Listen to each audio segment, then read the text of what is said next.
8h23. Elisabeth Lévy, donc qui nous tout à l'heure, donc qui nous a interpellé en quelque sorte sur l'entrée en matière de Rachida Dati.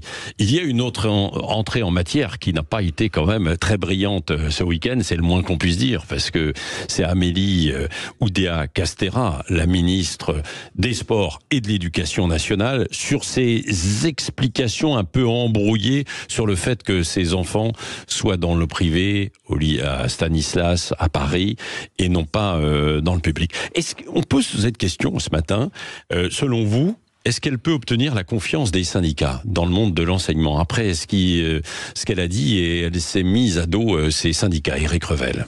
Donnez-moi un ministre de l'Éducation nationale qui aurait voulu faire des réformes, qui a la confiance des syndicats, de toute façon. Gabriel Attal. Sans vouloir l'encenser, mais attendez, Patrick, Gabriel Attal, c'est le roi du diagnostic. Il pose des diagnostics et voilà. Et en fait, on n'a pas le temps de tirer le bilan de ce qu'il fait, puisqu'il est déjà passé à un autre ministère, si vous voulez, jusqu'à Matignon. Bon, non, mais où la maladresse, c'est quand même double. Bon, c'est d'abord sur le fond.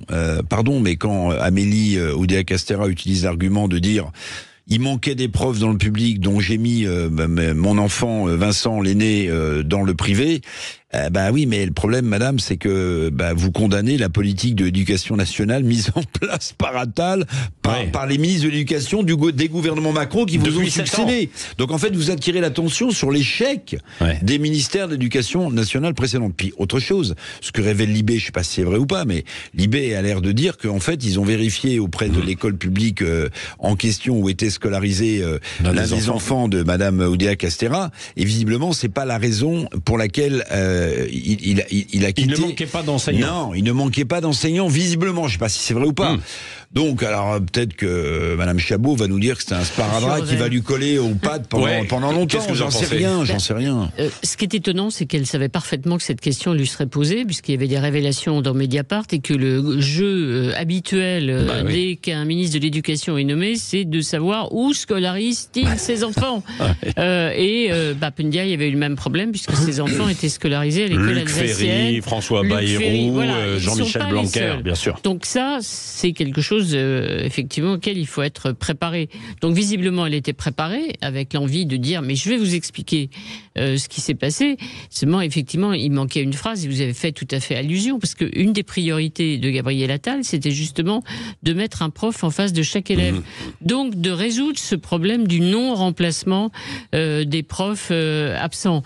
Donc, en fait, elle aurait dit ça remonte à longtemps, puisque... Mais bien sûr, non, mais elle pouvait très bien... elle a le droit de scolariser ses enfants où elle le veut, comme l'ont fait ses prédécesseurs ou d'autres membres des gouvernements.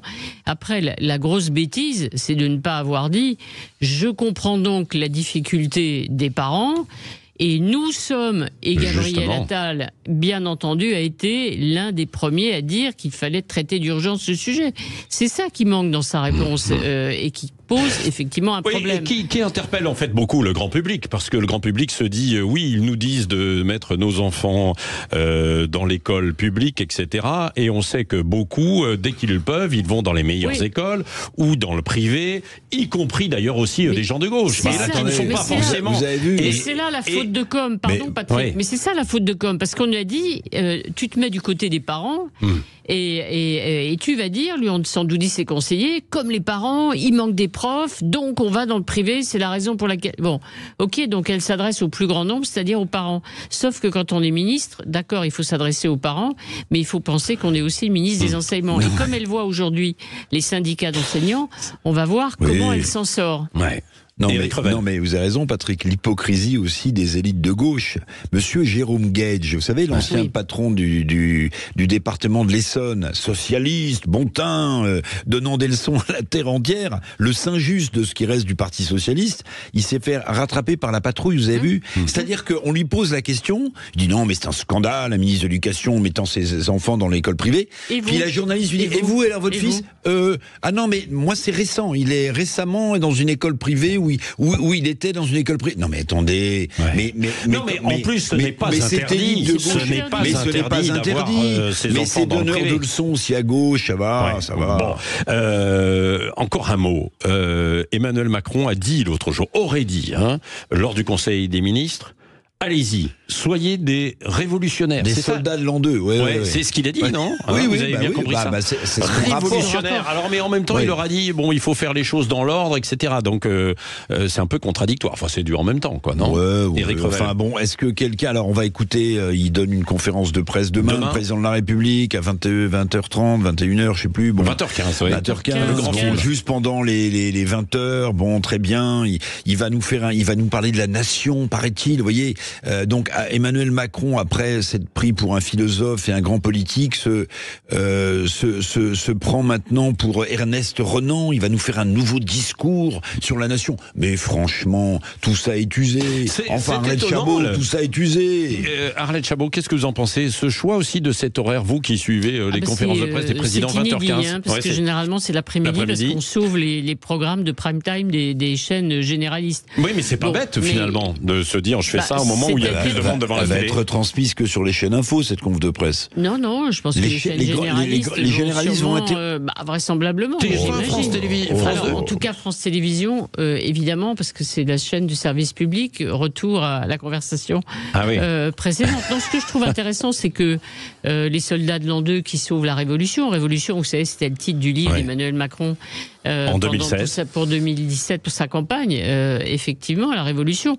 Donc ça signifie on revient à l'origine du macronisme, sauf que la composition du gouvernement montre bien qu'on n'est pas dans l'origine du macronisme, avec un gouvernement qui va justement du centre droit à carrément la droite.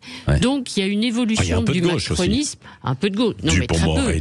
C'est la portion congrue quand même. Hein. Donc il y a une évolution, il y a effectivement une réorientation du macronisme au moment où effectivement il dit qu'on va revenir aux origines et à la révolution. Et entre nous, j'ai pas trouvé vraiment Emmanuel Macron révolutionnaire depuis 6 ans. Bon, merci Arlette Chabot. Ça ira.